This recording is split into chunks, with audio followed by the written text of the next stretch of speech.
দেখো বন্ধুরা, আজকে আমি চলে গেলাম সেলুনে চুল কাটতে। তো যার জন্য সকালবেলায় খুব খিদে পেয়ে গেছিলো, যার কারণে মিষ্টির দোকানে কিছু মিষ্টি খেয়ে নিলাম। তো হে গাইস, তোমরা সবাই কেমন আছো?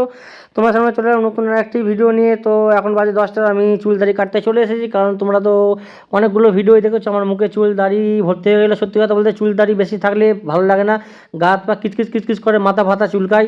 যার কারণে ভাবলাম আজকে সোমবার যেহেতু নাইট ডিউটি আছে, যার কারণে ভাবলাম চুল দাড়ি কেটে আসি। আর আমি এখানে কিন্তু চুল দাড়ি কাটি, অন্য কোথাও বড় বড় সেলুনে আমি যাই না।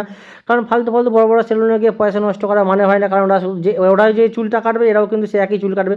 যার কারণে আমি ছোটো ছোটো সেলুনে কিন্তু চুল কাটি। আর আমি ফাইনালি একাই চুল কাটি, চুল ফুল কাটা হয়ে গেল আমার। কাটার পরে আমার ফাইনাল লুক দেখতেই পাচ্ছ। আর ভাবলাম একটু যে মুখটা একটু কী দোষ করেছে, মুখটা একটু ফেস করে নিই। কারণ সেলুনে তো সবসময় আসা হয় না, ওই মাসে একবারই দেখা গেলো, কি 2 মাস ছাড়া ছাড়া একবার আসা গেলো। যার কারণে বললাম যে আমার মুখটা একটু ফেস করে দাও। তো সত্যি কথা বলতে কী বলো তো, মুখ হাত কিন্তু একটু করে ফেস করা দরকার, বিশেষ করে মুখটা। আমরা ফ্যাক্টরিতে যেহেতু কাজ করি, সবসময় আমাদের মুখে ধুলোবালি পড়ে, যার কারণে ভাবলাম যে মুখটা একটু ভালো করে ফ্রেশ করে নিই। আর দাদা ভালো করে কিন্তু ডলে দিচ্ছে, দেখতেই পাচ্ছি চুলকে চুলকে চুলকে চুলকে ছাল চামড়া তুলে দিচ্ছে। তো চুল দাড়ি কাটার পরে ফাইনাল লুক আমার দেখো, এইটা হলো আমার ফাইনাল লুক। তো আমার ভিডিও তোমাদের কেমন লাগলো একটু অবশ্যই কমেন্ট বক্সে জানাবে। ভিডিও ভালো লাগলে অবশ্যই কিন্তু ভিডিওটা শেয়ার করে পাশে থাকবে।